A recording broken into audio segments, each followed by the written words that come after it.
What's going on, everybody? It's Core here, and today, welcome to Need for Speed Heat Studio. Now, this is the new companion app to Need for Speed Heat that was launched on the Play Store, on both Apple and Android Play Stores, actually. And I think they launched it just a little bit early, but I was able to download it through a little bit of reverse engineering, and I'm able to make this video right now and show you what the new companion app to Need for Speed Heat is all about, and to show you a taste of all the new customization in the game.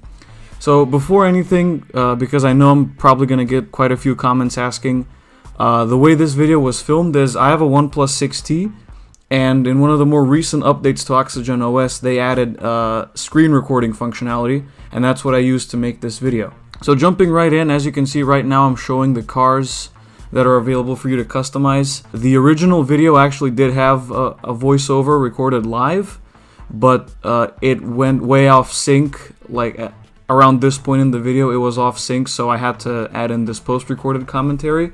As you saw, there are currently these cars available for you to customize, and in the coming weeks and months, there will be a whole batch of new batches of new cars that we'll be able to customize, which is a very good way of doing it.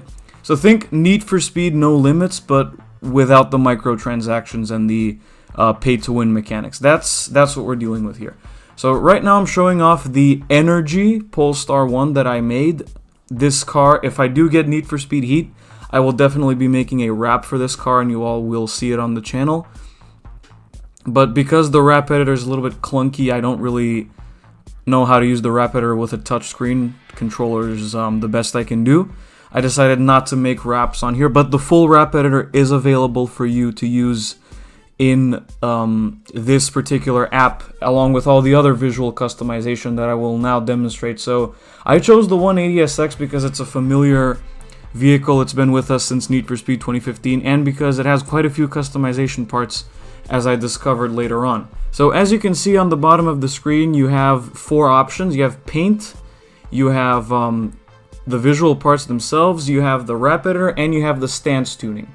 So right now I'm customizing the splitter, all the same visual part categories that were there since Need for Speed 2015, they're all still here. One thing that concerns me about this is a lot of the cars that are in this app, most of them are all carried over. The only new ones are the BMW i8 and the Polestar. Although, one good thing though, as you can see, there are sleepy eyes for cars with pop-up headlights. The Miata has these as well, but I digress. There are a lot of, kinks in this app. It's still quite buggy. There are a lot of things that need to be ironed out, and I'm guessing that's because it launched way too early. My guess is that it was supposed to launch with the gameplay reveal tonight, or maybe even in the next few months or something like that, but it was, I guess, rushed, and it's a little bit buggy, but it's functional. You can build a car successfully and save it.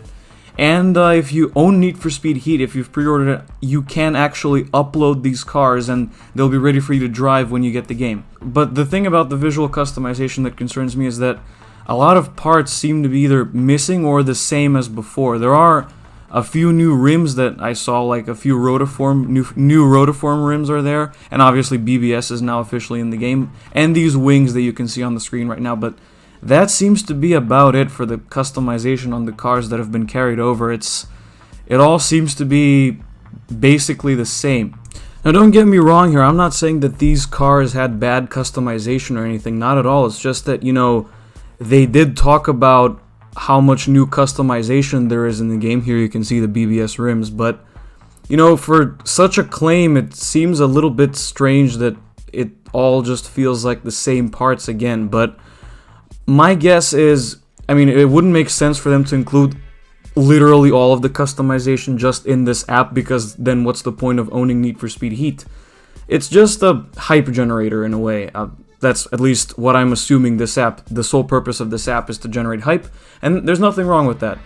And it wouldn't make sense to include all the customization parts in the app if they wanted to generate hype for the game itself, which I think, it makes sense if there's not that many customization parts in the app, then there's definitely a lot more in the game itself, but we'll have to see with the gameplay reveal tonight. The one thing that I really wanted to show off in this video is the new paint system in the game, because the paint system has actually been completely changed from 2015 and Payback. In 2015 and Payback, it was good, but it was pretty rudimentary, and it didn't have a whole lot of interesting or unusual options. Well, that changes with Need for Speed Heat.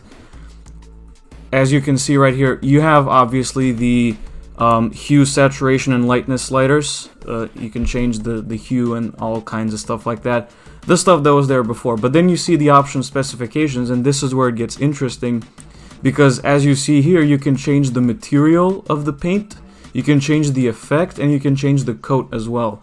And some of these materials are absolutely insane. As you can see, there's several different patterns of carbon fiber you can choose from. And there's also carbon fiber composite like that, just like on the Lamborghini Huracan Performante.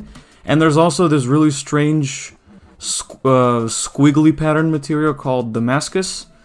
And it's all really cool. It's awesome to see stuff like this actually return in a Need for Speed game, because paint options like this were commonplace in the black box Need for Speed games, which is the community's favorite thing to talk about.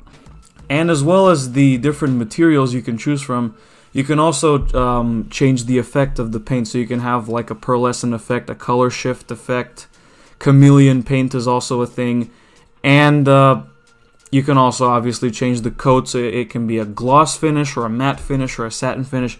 It's all really cool, and this type of paint system is something that I really wanted to see in a Need for Speed game for the longest time, and I'm really glad it's in here.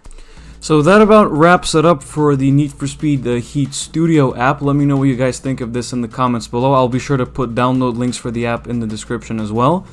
And let me know if you want to see videos on the upcoming cars that are going to come out eventually for this app. And keep in mind, this is only a taste of the customization. Safe to assume that we'll see a lot more at Gamescom tonight. And I will definitely be making a video on that, so stay tuned. And yeah, so I will see you guys in the next video. Peace!